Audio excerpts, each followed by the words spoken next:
Что? Что-то такое открывают? Что должно было быть известно 100 лет назад. И, кстати, в Кемпе тоже знак тут минус стоит.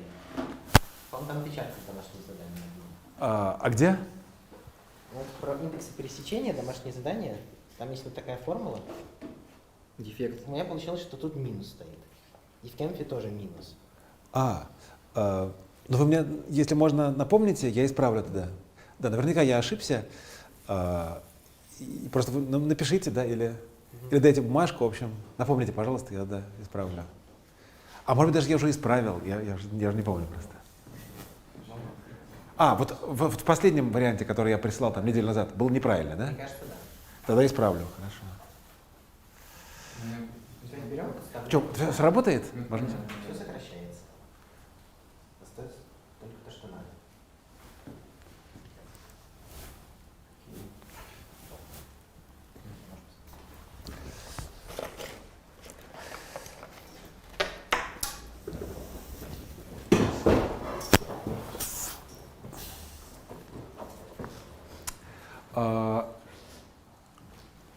Okay, so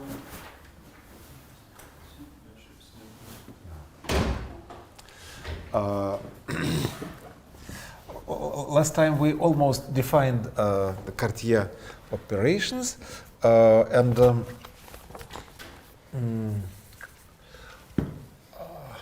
so we proved the theorem, probably number one.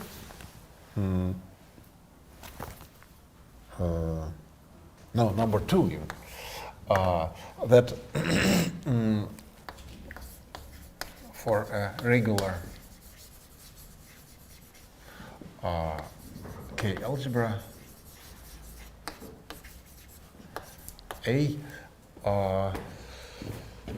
we construct an isomorphism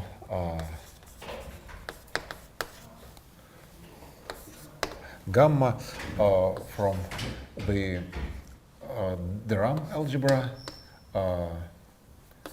to its cohomology.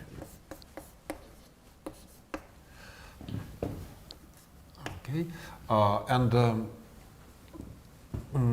say if A is just a polynomial ring in one variable, then the Theorem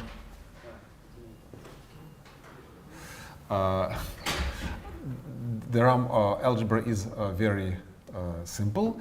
It is omega 0, which is its IA itself,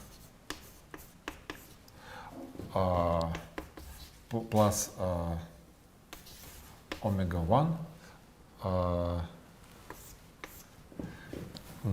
That is, again, polynomial algebra d times dt.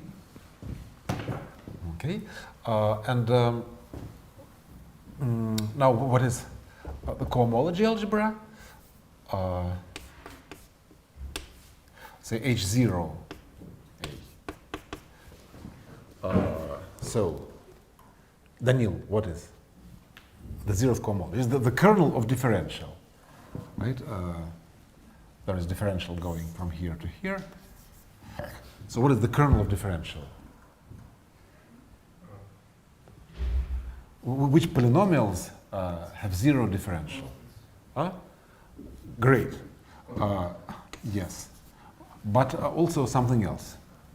Especially if we believe this theorem, we must have something else. T to the power p? Right, absolutely. So it's just polynomials in t to the power p. Right? Because when you differentiate, you get p times t to the power p minus 1, but p is 0. Okay?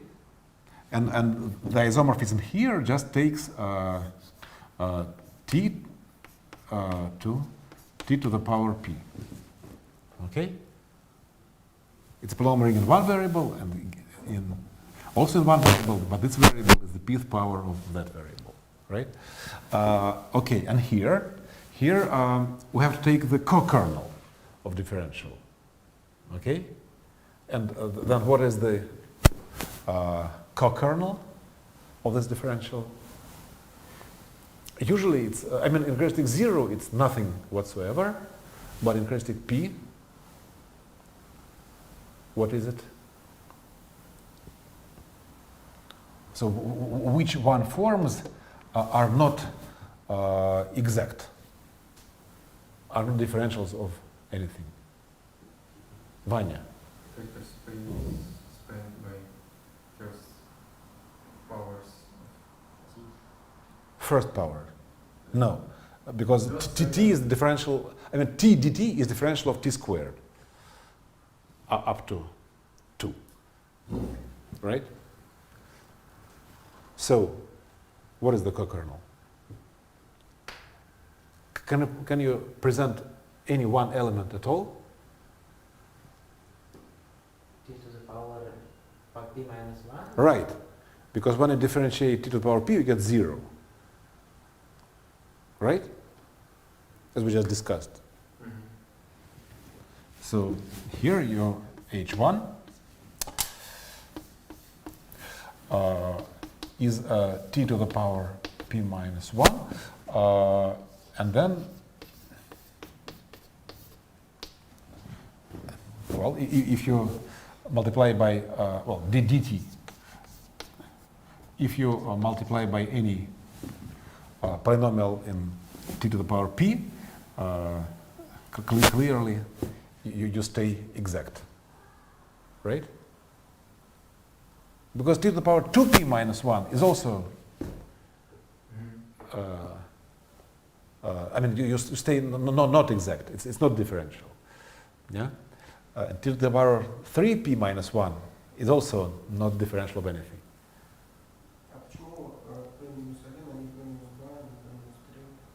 Here or where? Because differential of T to the power n is n times T to the power n minus 1. So if your n is a multiple of P, then you get 0.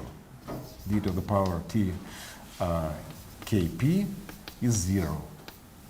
So you never get T to the power Kp minus 1 times dt. You never get this. And these are representatives of, okay. So we proved this theorem for this algebra. And the proof in general was nothing else. So we first reduced it to the local and very local formal computation for the power series ring.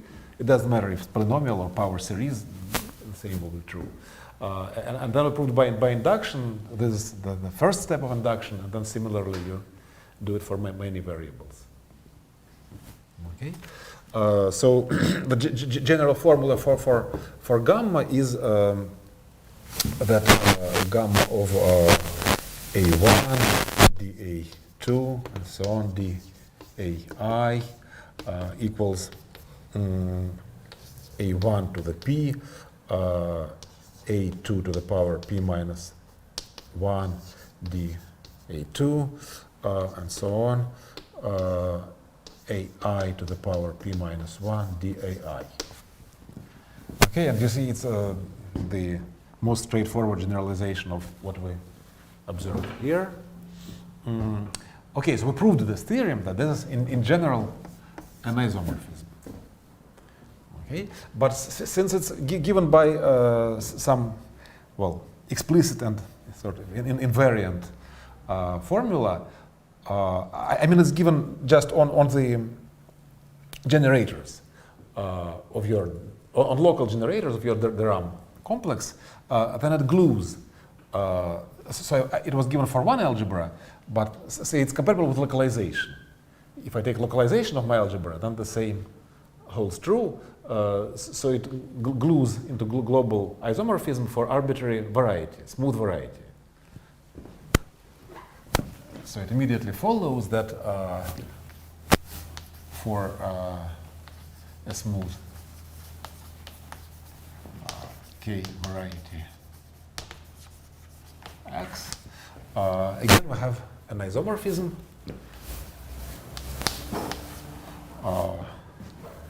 gamma of well, supercommutative.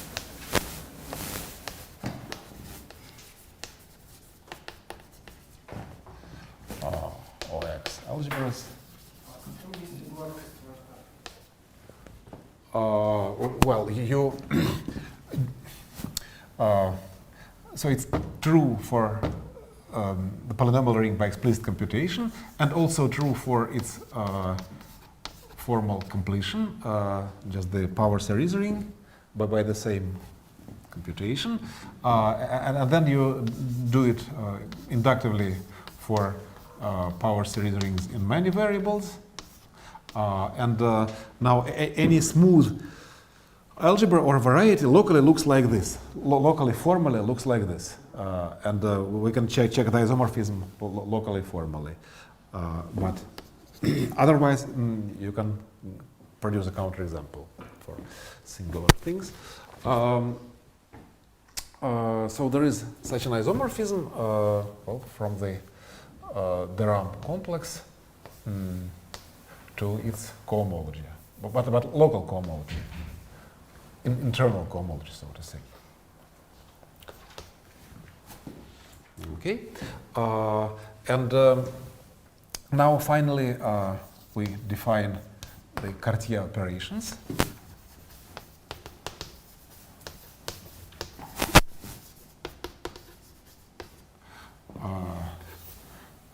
Ci is just the inverse of gamma on Hi. Okay, so it's an isomorphism to omega I. X. Something is wrong.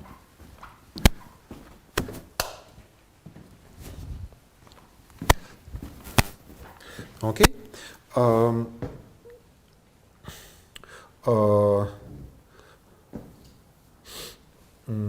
Yeah, that's it. And now finally we can define the trace tau. We used last time, and you asked about it a few minutes ago. So it's by definition it was a morphism from the push forward of the canonical line bundle to the canonical line bundle itself, and this is an O-linear map. That is essentially the top Cartier operation. So you take the push forward of the canonical line bundle. The canonical line bundle is just the top degree forms. So n has dimension of x. And then you go to the top degree forms modulo the differentials of the previous ones, and this is just the top degree local cohomology. So this is there is a Cartier operation. Sorry. Yeah, maybe it's better to write Cartier operations with lower index Cn to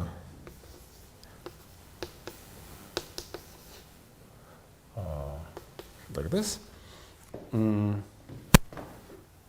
Okay, so this trace is just the top Cartier operation by definition, and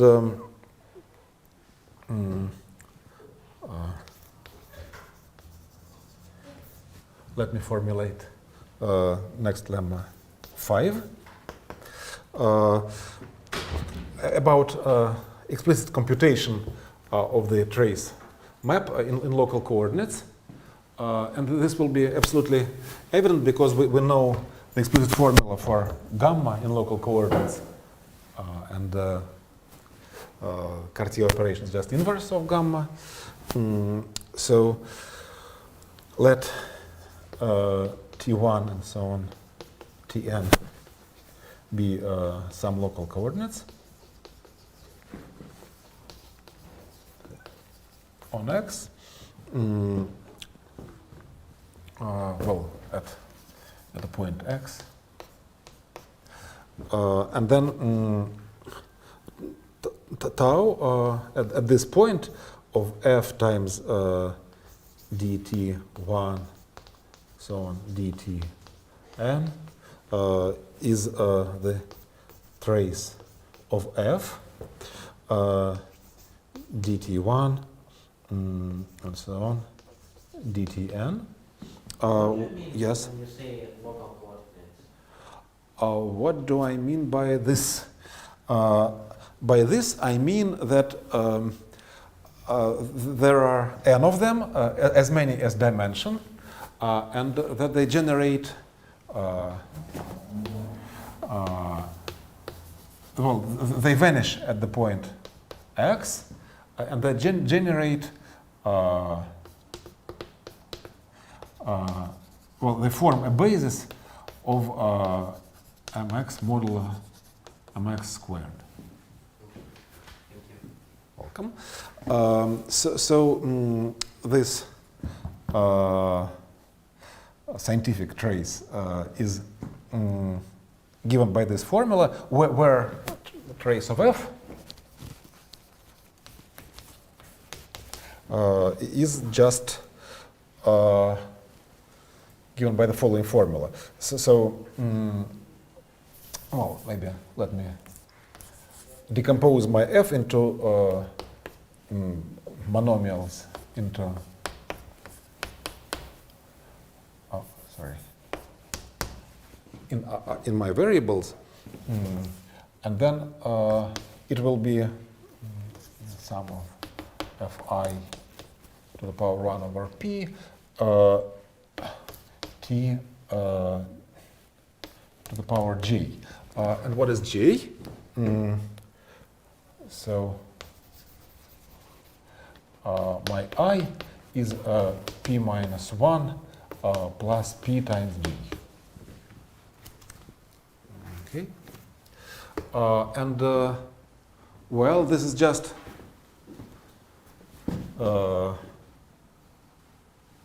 what is written here, so to say, yeah? Because Cartier operation is inverse of gamma, and gamma is given by this formula. So let's give a formal proof that say the formal well, the stock of the formal completion of the canonical line bundle is identified with the stock of the formal completion of the structure sheaf by the choice of these coordinates.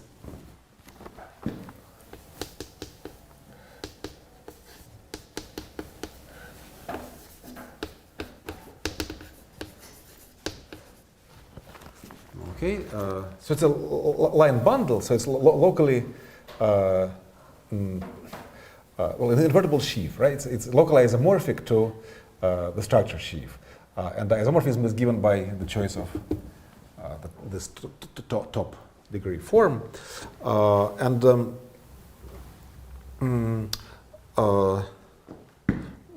if I want to take the top cohomology, the quotient modulo the differential of pre-top degree forms, then I say that this is, well, at least isomorphic to the structure sheaf completed at this point, modulo the so-called Jacobian ideal.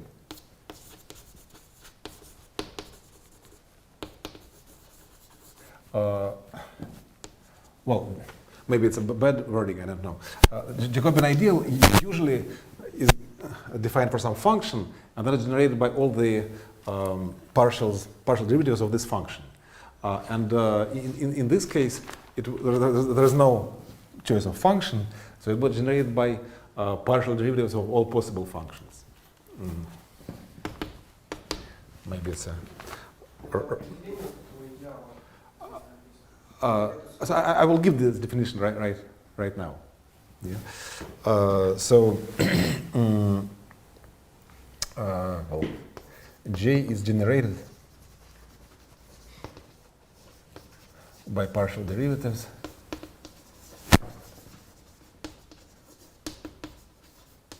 of all formal series,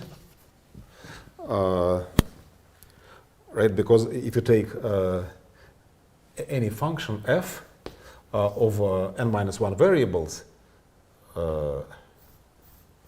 sorry, I take any function df and then I multiply it by product of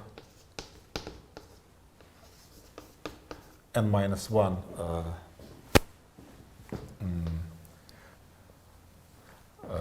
differentials, then I get df over dt1, dt1, dt2, and so on, dtn, right?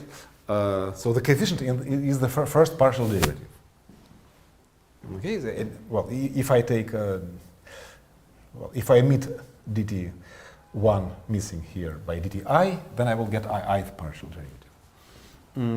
Okay, so this is the computation of the highest cohomology. It implies that J consists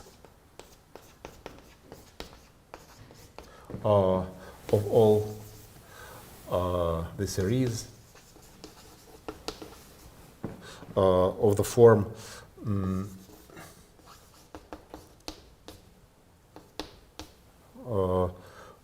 like this with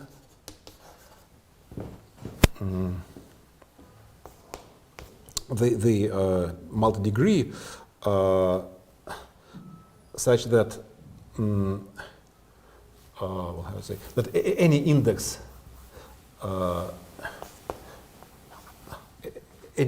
here, well, appearing in the power of those is not minus 1 modulo p.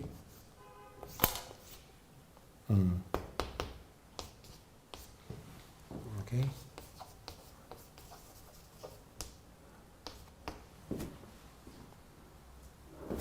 Okay, so that's the ideal we quotient with, and hence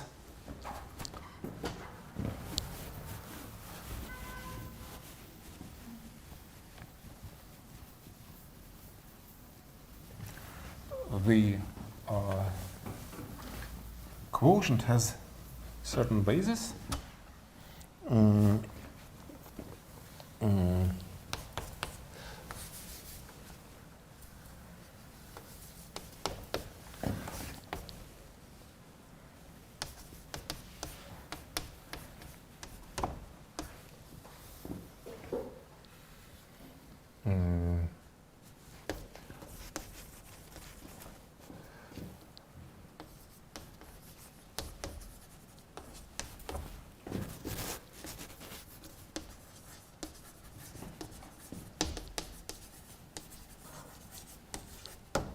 Okay,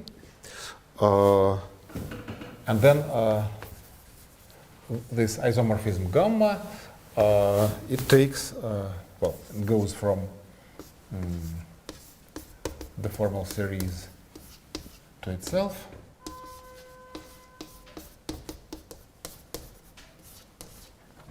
But it takes f to t to the power p minus 1 times f to the power p modulo this Jacobian ideal.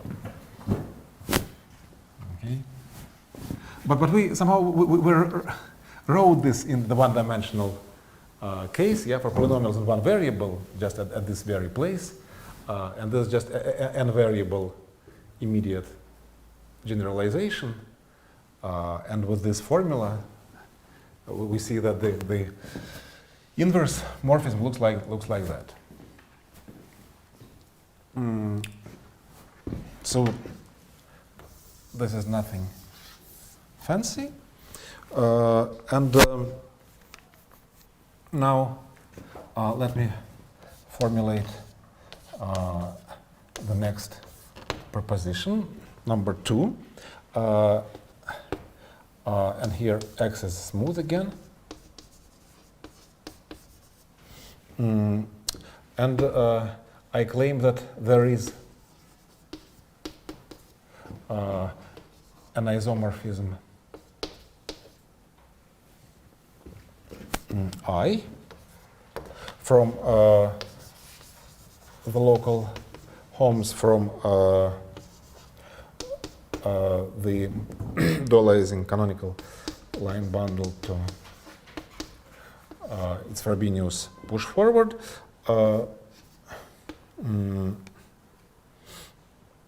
to local home from the Frobenius push forward of O such a sheaf to itself.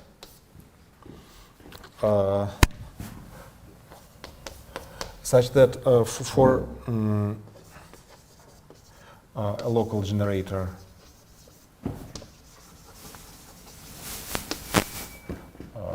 omega of the top degree forms,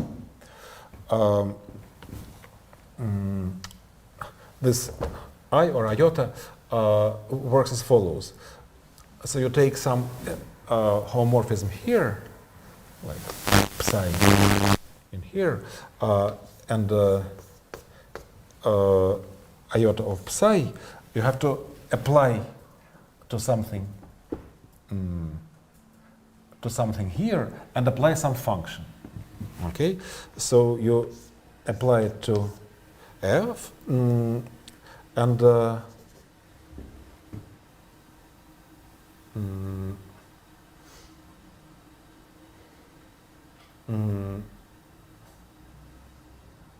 yeah, and multiply it. So I get a function. Yes, iota of psi of f is a function. Now I multiply it by this local section omega, and what I get is this trace tau that we studied before, applied to f psi of omega. So omega is a top degree form. I can apply psi to omega, and then I can multiply it by a function f, and then I can apply tau. So I will get back to omega. And here we also have a top degree form, right? So it does make sense. But maybe let me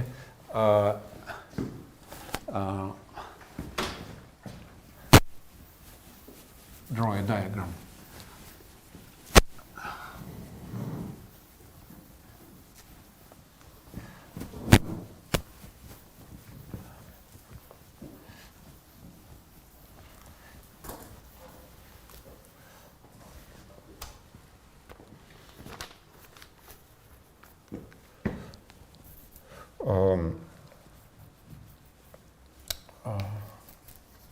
So I have local morphisms from the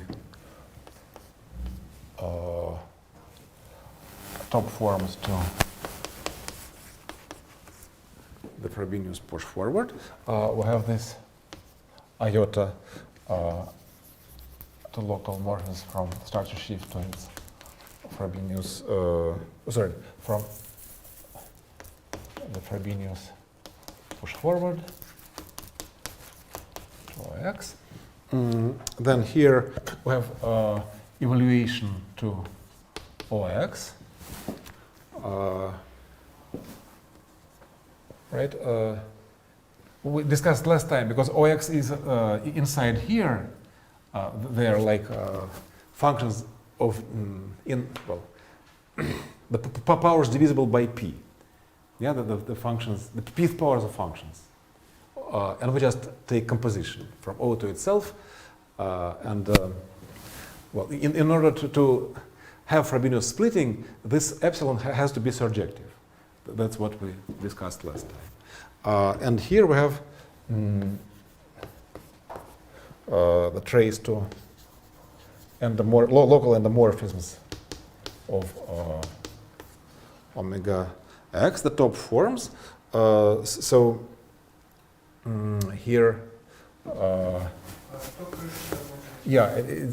but by definition, when I apply it to phi, I get, sorry, to psi, I get composition of tau with psi.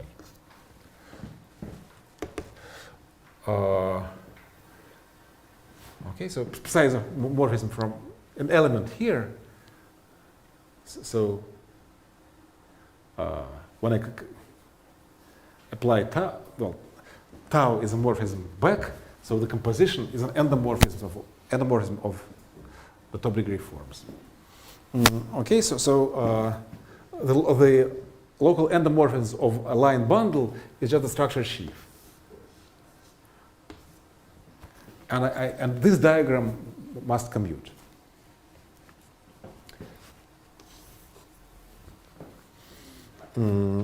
Okay, so let's prove this. So first of all, I have to check that this definition is, this construction is well defined. Because when I formulated it, I used some local generator. But I may choose some other local generator. And I have to check that the construction is independent of this choice.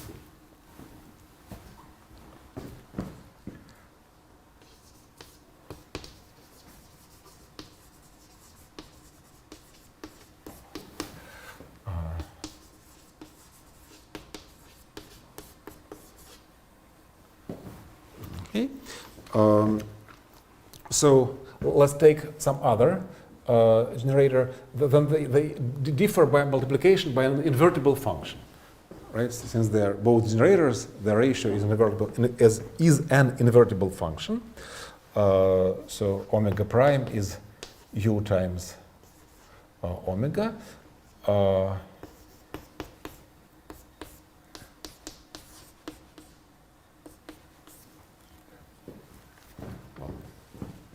Invertible functions. Okay, and then we know that iota of psi applied to f times omega is tau of f psi of omega by definition,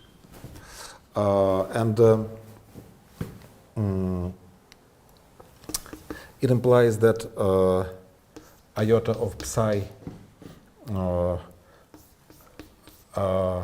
of f applied to omega prime is u times tau of f psi of omega, and this is tau of u to the power p f psi of omega, and this is tau of f psi of u omega, and this is tau of f psi of omega prime. Okay, so iota is well defined.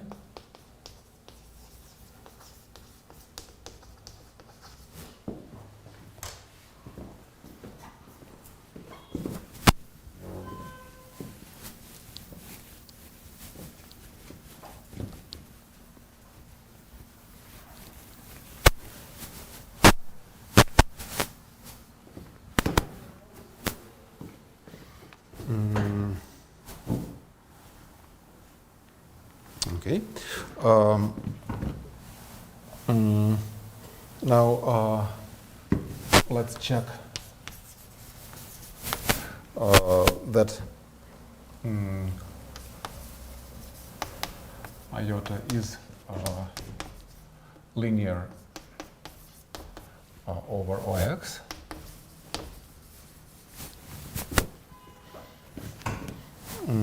So take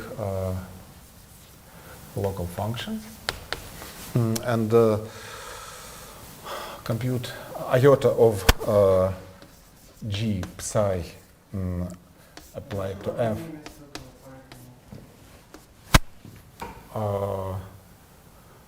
Well, maybe let's apply it here.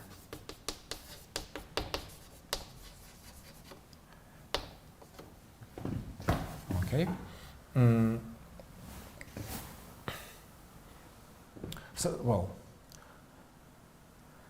So it's well. It means that it's enough to compute things only just on one. Yeah, because of linearity over this is generated by it's just a free rank 1 module, so it's enough to do this. So we're computing. How iota is defined here? Just by this is the definition. Yeah, I see. What is written? Huh? What is written? Who is F?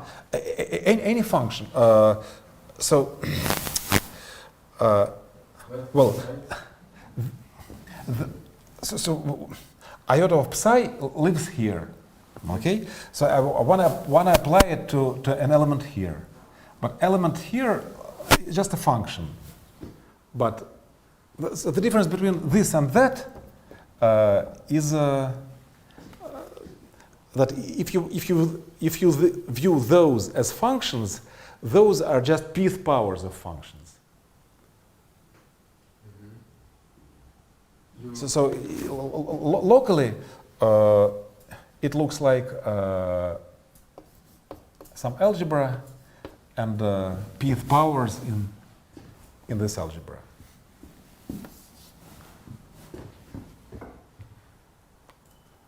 Okay, so f is a function, and when I apply this thing to a function, I get just some other function, well, which is a pth power. Okay, so this thing is another function, and when I multiply my local top form by this function, I get another top form, and then I just say which top form I get. Which is this top form? Well, psi of omega is an element in this Frobenius push forward. I multiply it by a function, and I apply tau. And tau is from Frobenius push forward to back to top forms. So I get a top form. Okay? So this was definition. And we check that it's well defined. That does not depend on the choice of this generator omega. Okay? Now we are checking the linearity. And what do we see? That when I apply it to omega, I get tau applied to f of g psi of omega, and this is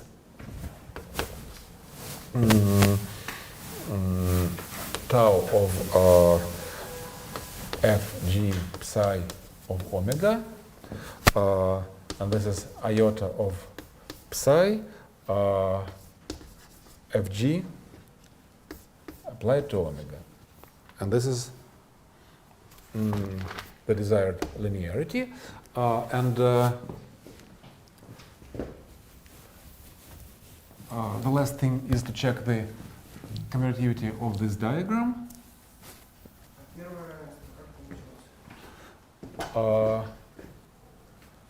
This is just definition.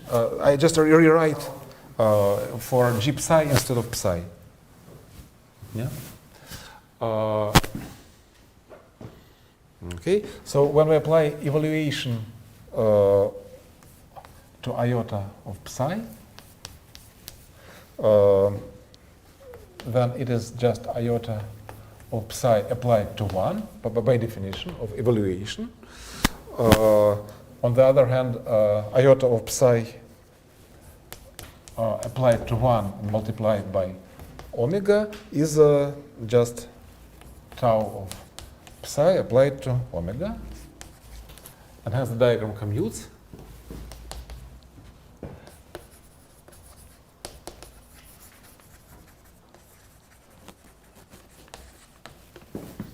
Okay, and now I have to check that it is an isomorphism.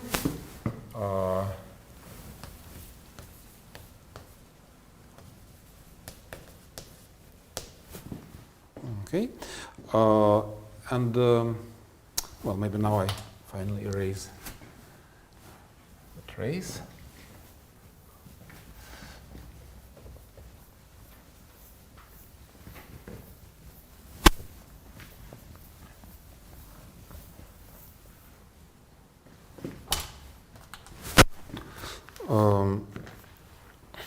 So choose local coordinates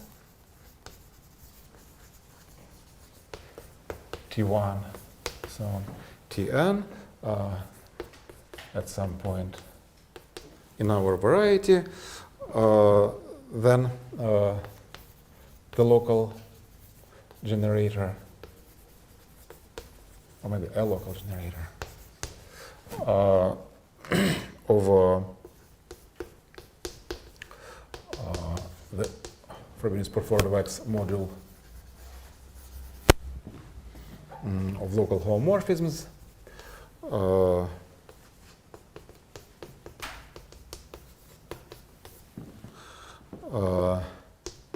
is given by some psi naught such that psi naught of f dt1 dtn is f to the power p dt1 dtn, and by definition of iota, iota of this particular generator psi naught is just the trace, well, which I have just erased, the trace generator of the OX module of local homes from Frobenius performed of X to OX. Okay, so the generator, a generator goes to a generator, and we're done. But for example, here we use the linearity, right? Because it's enough to choose that the generator goes to generator, since the map is linear.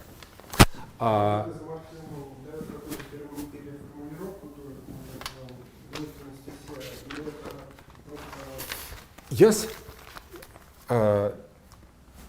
certainly, yes, it does.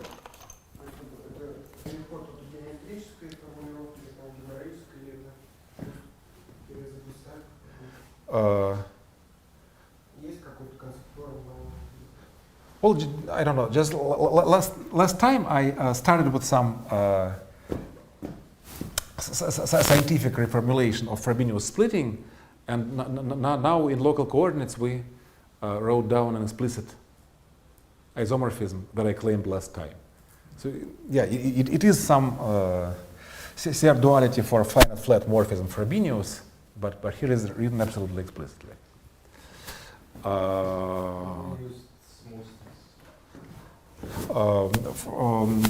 Then Frobenius is flat. Otherwise, Frobenius is not flat. And flatness was used. For such down-to-earth CR duality formulation. Okay, so what do I want to erase? Maybe let me erase this.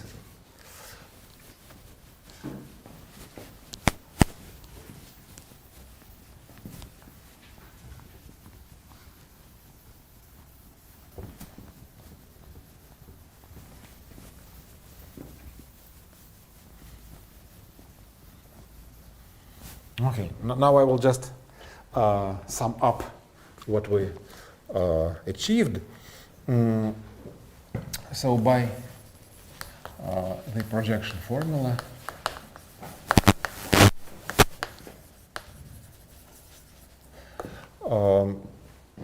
we have local home from the dualizing sheaf to its Frobenius.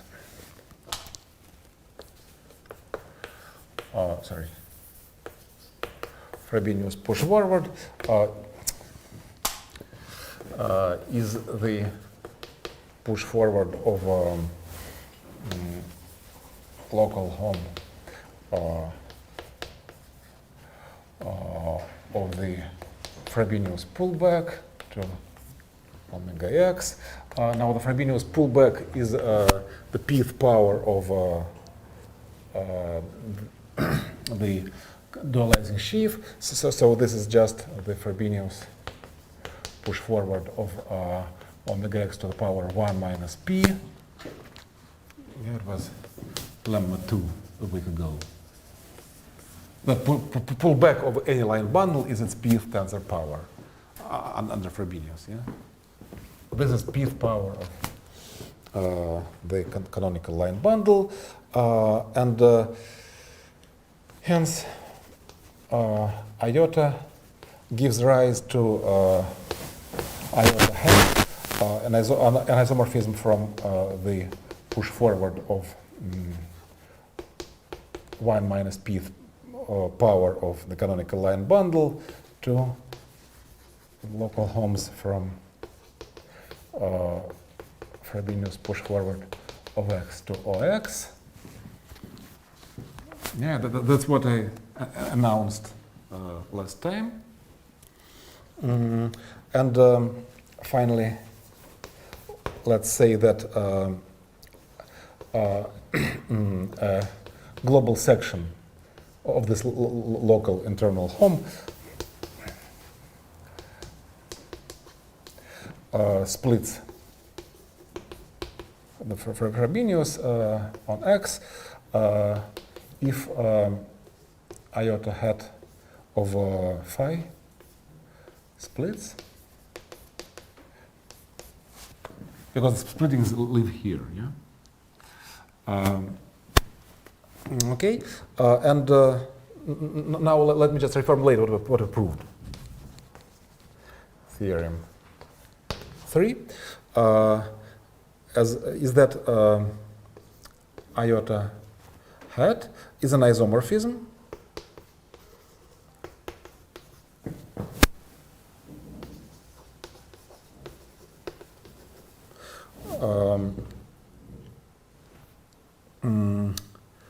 identifying the evaluation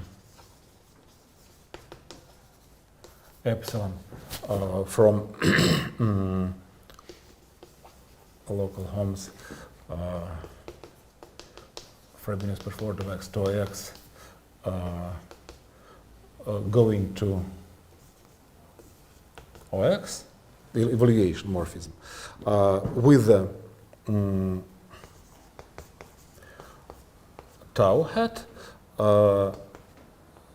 from Frobenius push forward of omega x to the power 1 minus p to OX. Okay, and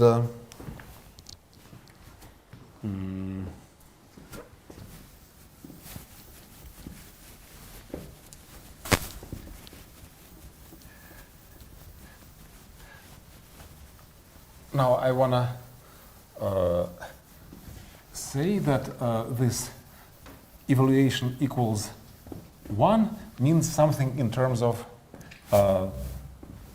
tau hat, and from now on we will work with tau hat. So we translate our splitting criterion in this language, and we will work in this language. So, okay, in local coordinates,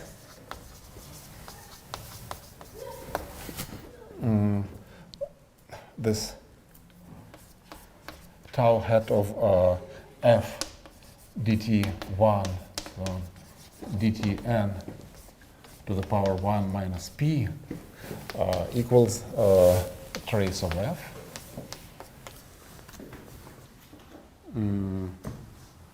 Okay. And finally, this global section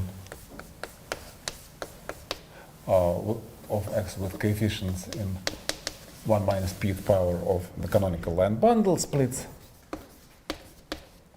x if and only if tau hat of phi is 1. Okay, so this will be our main criterion, and now if x is proper,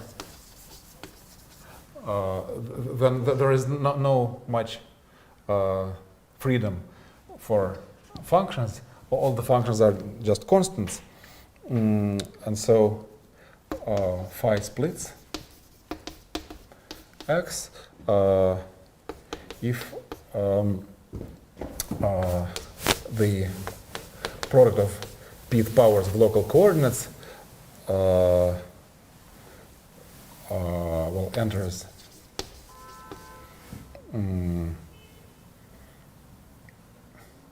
well, maybe I should say times dt and to the power 1 minus p enters the expansion of phi at any point with coefficient 1.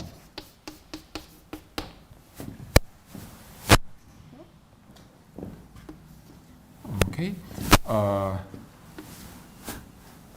So I have some global section. I write it down in some local coordinates, and I have this term must be present with coefficient 1, and that's it. Because there are no global functions if it has value 1 at any point, then it's globally 1.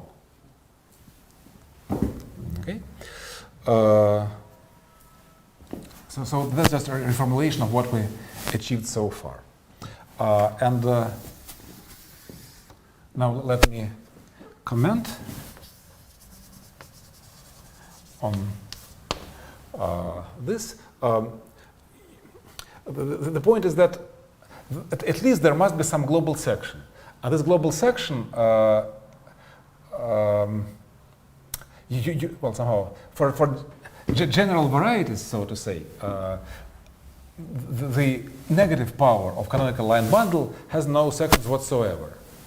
Say for curves, yeah, if your curve is P1, then the canonical line bundle is O of -2, so it's a negative line bundle. If you take its negative power, it's a positive line bundle. It does have sections, and P1 projective line, in fact, any projective space in any dimension is Frobenius split.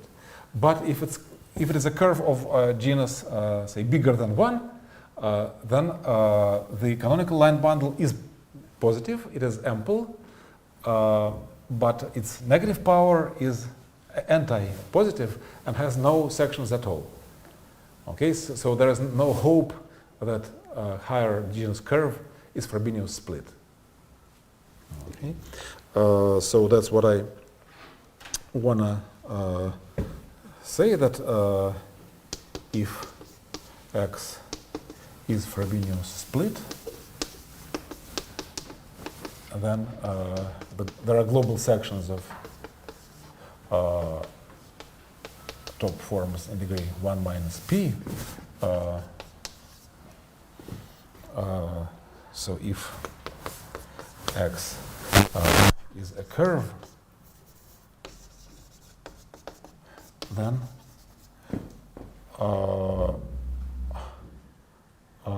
the genus of x is 0 or 1. Okay, but it is a necessary condition, but not sufficient.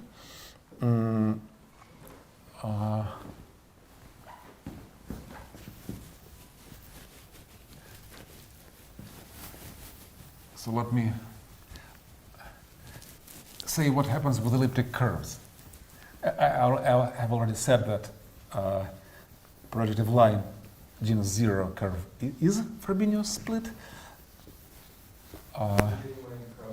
Pardon me? F is defined. Pardon me? How trace F is defined. How do you use this criteria for P1? For example, for P1. In fact, for P1, we can just compute the push forward of the structure sheaf, for example, yeah, under Frobenius. Maybe that's a nice exercise. How to compute Frobenius push forward of OX. So you know that it must be a vector bundle of rank P, right? Because it's a flat degree P morphism, right? And also you know that on P1 any vector bundle is direct sum of line bundles. So it must be something, and what is it?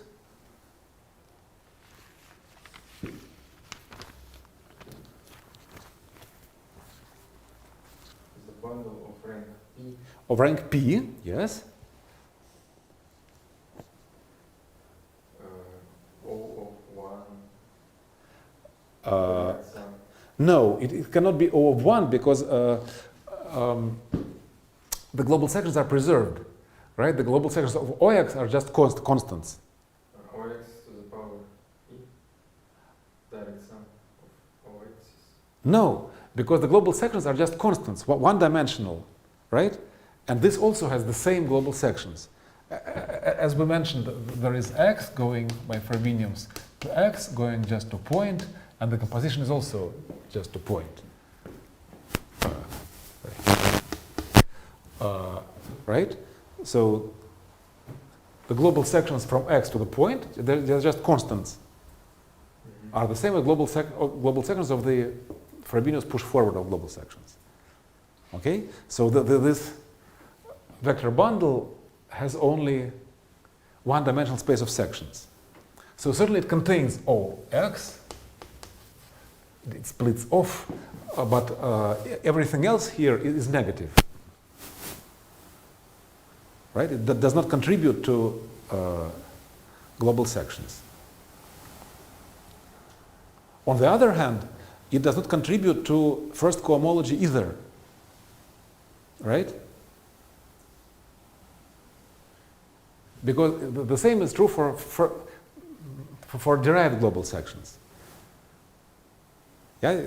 For Frobenius, it's a finite morphism. It does not have any higher direct images, right? But the total first cohomology is the same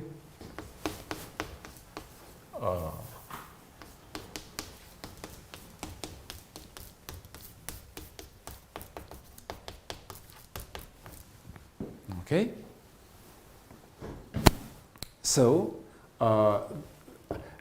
OX had no first cohomology. So this push forward doesn't have first cohomology either. So what could it be? Which line bundles have no first cohomology? Anfisa. Pardon me?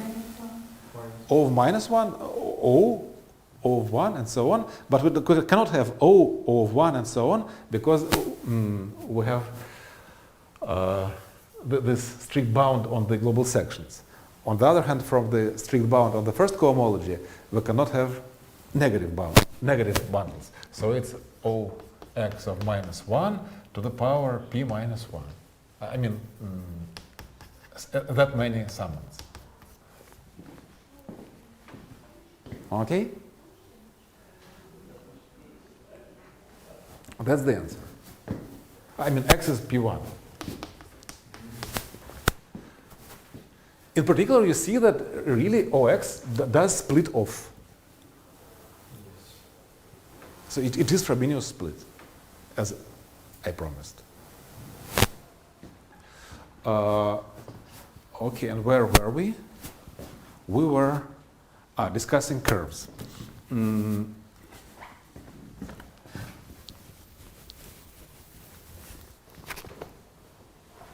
Okay.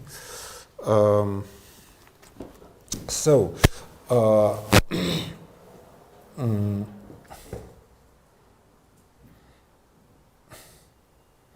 okay. Just for curves, I need a little bit more. So, I have that the so X is proper, and then the evaluation from local homes, the push forward of OX to OX to maybe at the level of global homes to just homes from OX to OX is Serre dual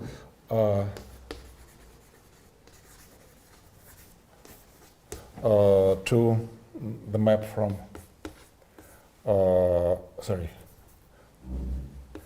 top cohomology, maybe dimension of X is n. Top cohomology of the canonical line bundle to the top cohomology of canonical line bundle tensor the Frobenius push forward of OX. Okay. Now this Frobenius by projection formula, this is just the nth cohomology of X with coefficients in pull back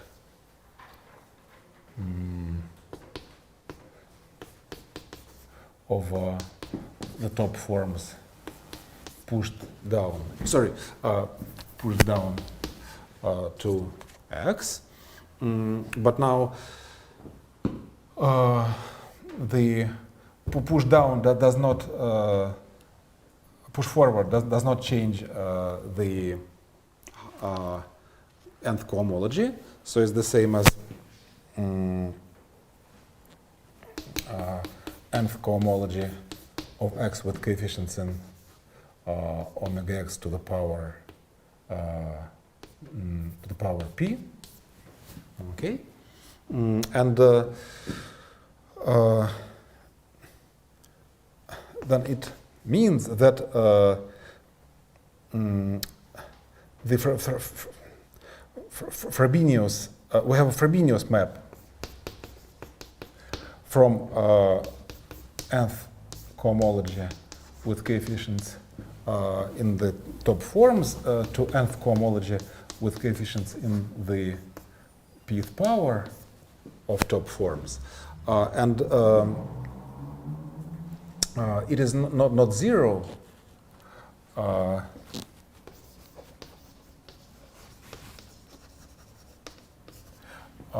if and only if X is split.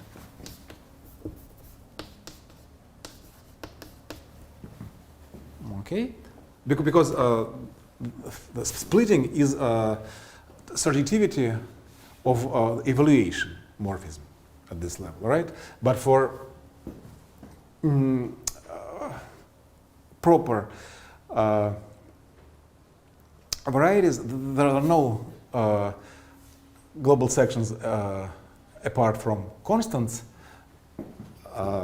so we just need to have the constant. Well, it must be non-zero. If it's non-zero, it's necessarily surjective. But if it's non-zero, then this dual map is non-zero.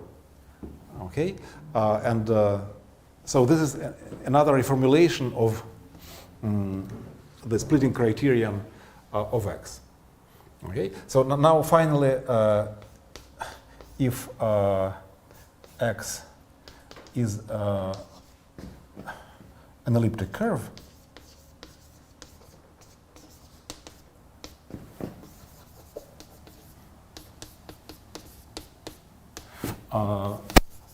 then this property, yes, the dualizing sheaf is trivial, right? OX, and so I have Frobenius map from the first cohomology. Well, to itself.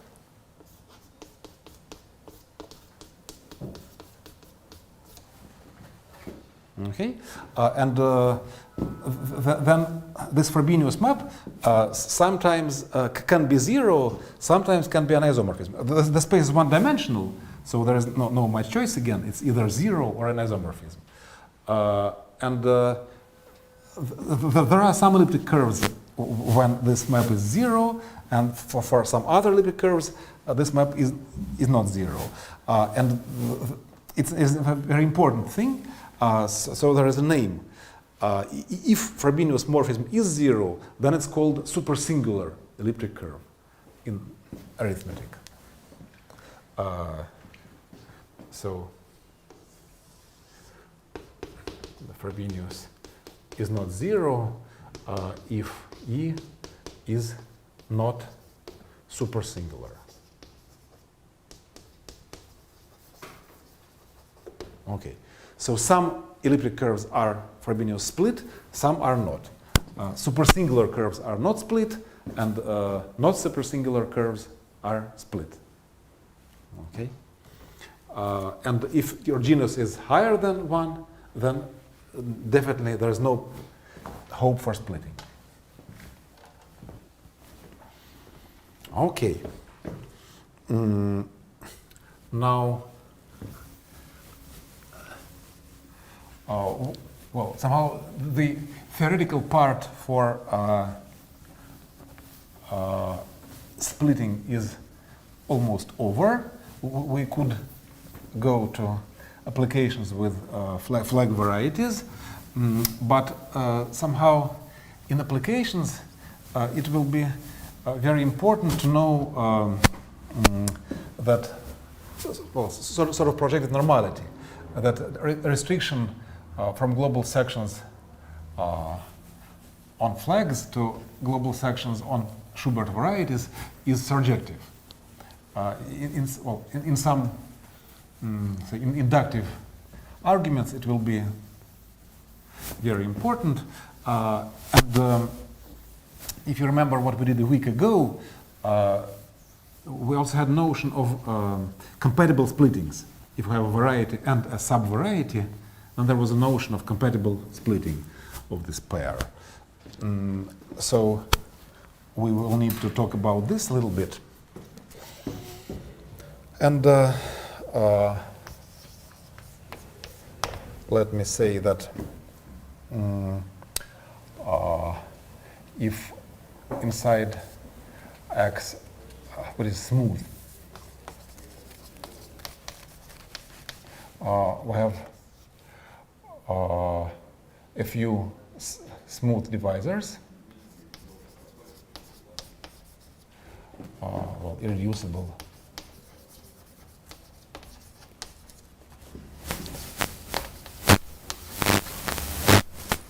Say y1 and so on, yn.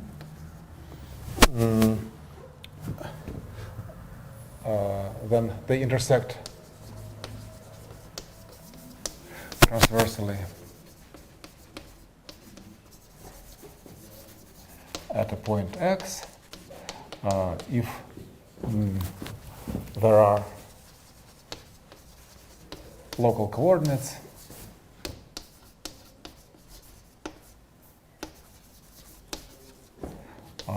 t1 so on tn such that yi is given by some local coordinate locally. So it looks like this, or like coordinate hyperplanes in dimension 3, but at least locally their number is not more than the dimensional variety. Okay. I ask a question here. Yes? Could you please tell me the definition of intersect transversely in algebraic terms? Well, here's a definition in algebraic terms, if you wish, no? Their equations form a local system of coordinates. Well, their equations form a part of a local system of coordinates. But their equations are linearly independent in... yeah, absolutely. Yeah. Okay. And then the union of those i's is called a divisor with normal crossings.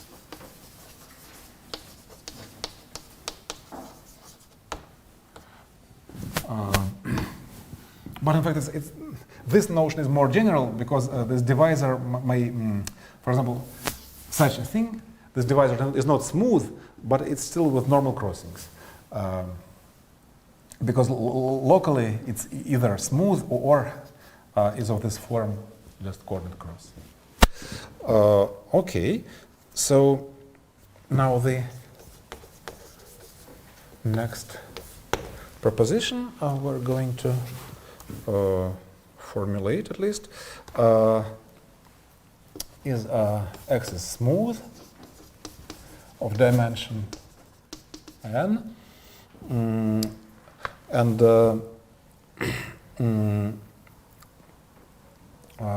x is proper,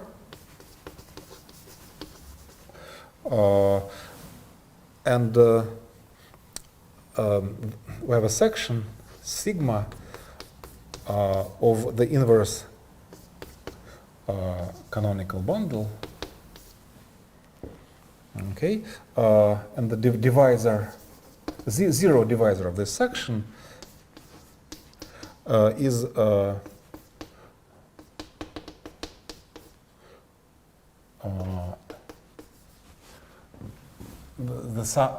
sum of a few transversal, well, divisors intersecting transversally at x,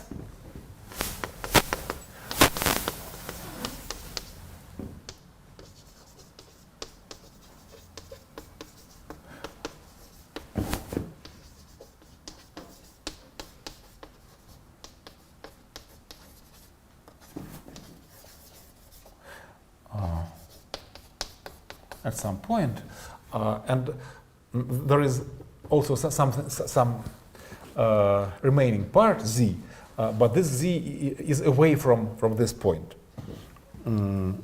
So z does not contain this point of intersection of smooth divisors. And then I claim that if I take its p minus first power, then it's a global section of omega to the power 1 minus p. So it could be a splitting. Yeah. Well, maybe it's not on the blackboard anymore, but maybe you remember that it could be a splitting, and it is a splitting.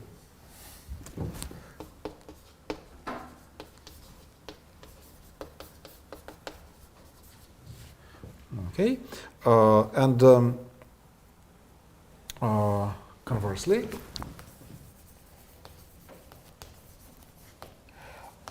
if we have a section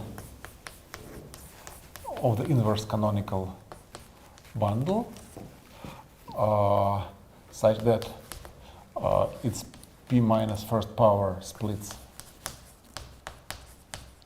x, then the zero subscheme of this section sigma is compatibly split and necessarily reduced.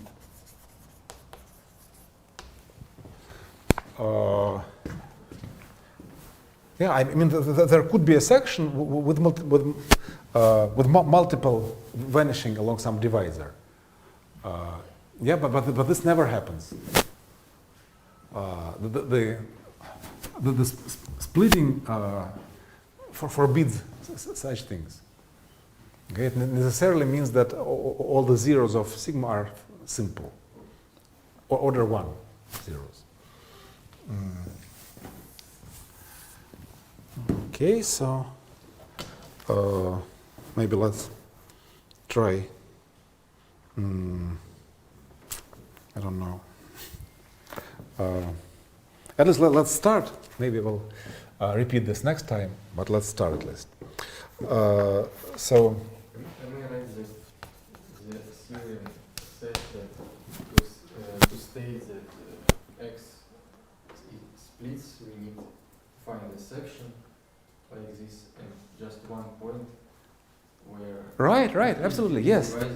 Yes. Like this. Yes. Just one point. Yes. So it looks somehow a very easy criterion, but in practice it's hard to find such thing. I would say in practice it's hard to find anything at all. To find this point. Oh yeah. Okay. So for example, for P1, we'll have here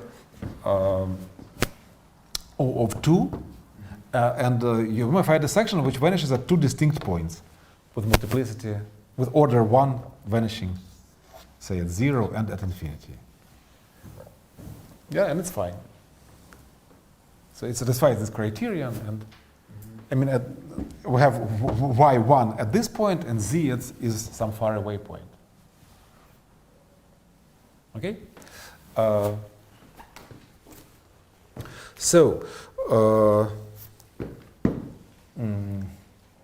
Locally,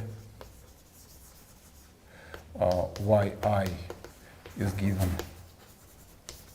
by ti, some local equation, and then sigma is locally t1 times tn times some function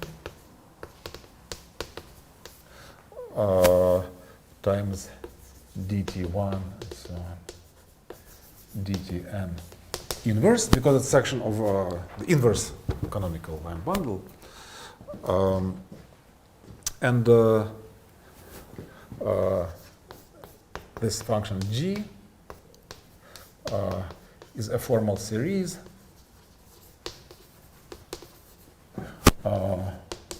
with non-zero coefficients, constant coefficient. Let's say g of 0 is not 0, just because of this condition. And it means that the coefficient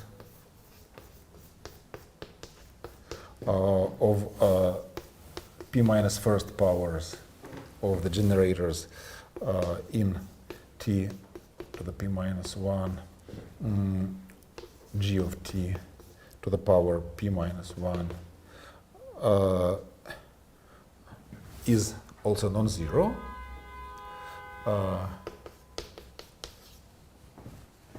Because I multiplied this, took some power, multiplied, and non-zero coefficient.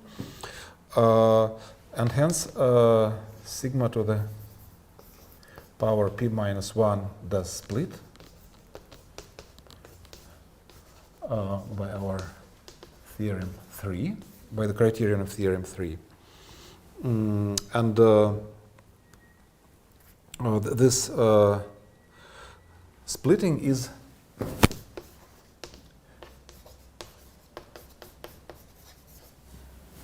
phi is given by the formula phi of f of t is the trace of t to the power p minus 1 times g of t1 and so on, tn to the power p minus 1 times f of t1 and so on, tn.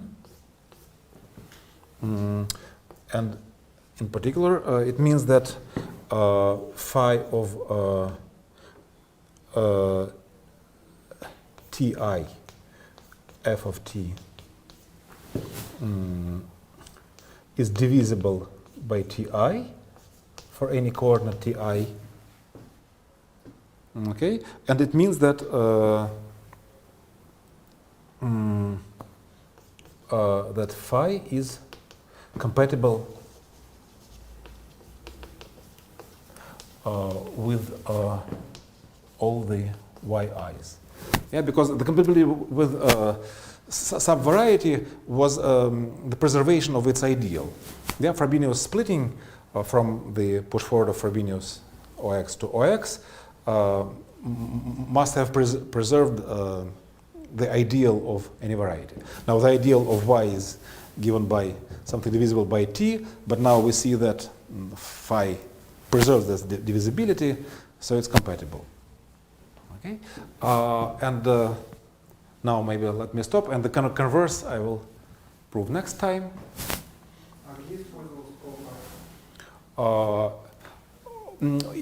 In theorem 3, we had to check that some coefficient does not vanish at some point for proper varieties. Yeah, because there are no non-constant functions, and it's enough to evaluate just one point. Okay. So thank you, but somehow I'm getting older and older, and so I'm moving slower and slower. I estimate that with this speed, we'll only finish by mid-June. Although I originally planned to finish by the end of May. Now I'm afraid we'll need a week or two in June. But if you wish to stop, certainly you just are welcome to not attend anymore. What topics you would like to cover? Just applications to flag varieties to the say while character formula. In fact, it will be rather de Mazur character formula, and then from this de Mazur character formula we will formally deduce the while character formula.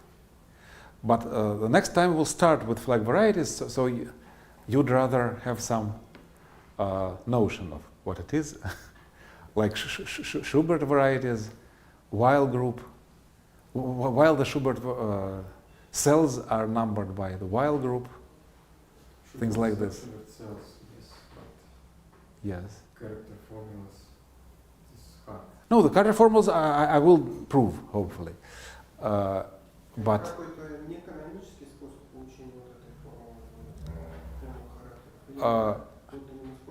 I don't know. Well, there are many ways. First of all, Hermann Weyl proved this formula in a very ad hoc manner.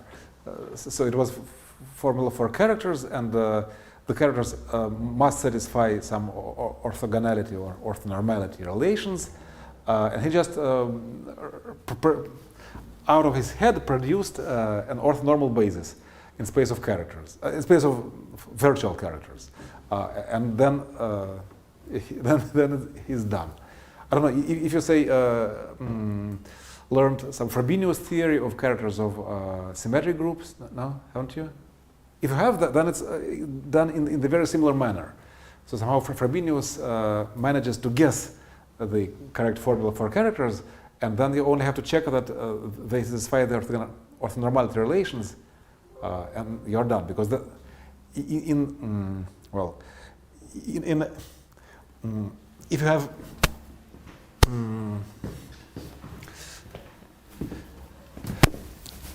an orthogonal space with a lattice, then it cannot have many bases. So orthonormal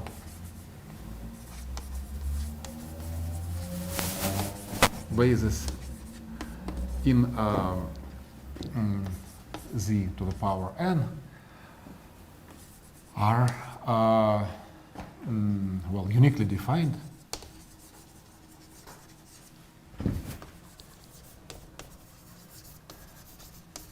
Up to well, multiplication by plus or minus 1 and permutation.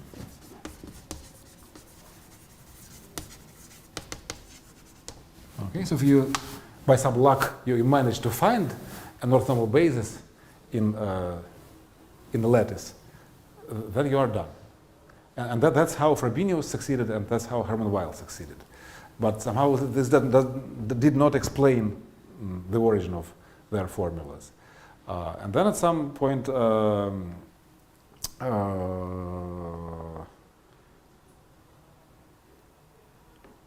yeah, I think Bernstein, Gelfand, and Gelfand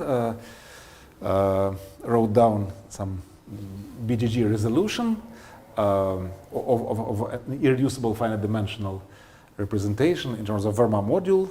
Verma modules were very simple characters, so it gives rise to this Hermann Weyl formula. On the other hand, Borel and Wey, they realized irreducible representations in space of global sections of line bundles of a flag variety, and so you only have to compute the character of these global sections, and then there's no higher cohomology, which we are going to deduce from Frobenius splitting. So it's enough to compute the sections of Euler characteristic, and this is given by, say, Riemann-Roch formula or Atiyah-Bott-Lefschetz fixed point formula, and there's another way to obtain the Weyl-Carter formula. But also there is some inductive way when you start from just a point, nothing, and then you go to P1, and then you go to some tower of P1 bundles over P1, so-called de Mazur resolutions, and then you obtain, in the end, you obtain some formula for the global sections over the whole flag variety, but it is in some absolutely different. It looks absolutely different in a different way, but then there is a formal. Well, you can formally deduce Hermann Weyl formula from Michel de Mazur formula, and that's what we plan to do. Они же не в характеристике, по идее. Yeah, but somehow those line bundles are defined somehow over integers, so they're universally defined. Say, first of all, over rational numbers. You can view flag varieties as complex varieties, complex algebraic varieties, but in fact they are defined over rationals. Like you have Plücker equations, and Plücker equations have integral coefficients, so they're defined over rationals, and the line bundles also. But they don't only have rational coefficients; they have integral coefficients, so they're defined over all primes as well. And if you can write down some formula for a general prime, then it must be necessarily true over rationals. So it's a very strange logic, but it works. So if you can prove anything for almost all primes, and the result is written down in some uniform way, then it is also true for rationals.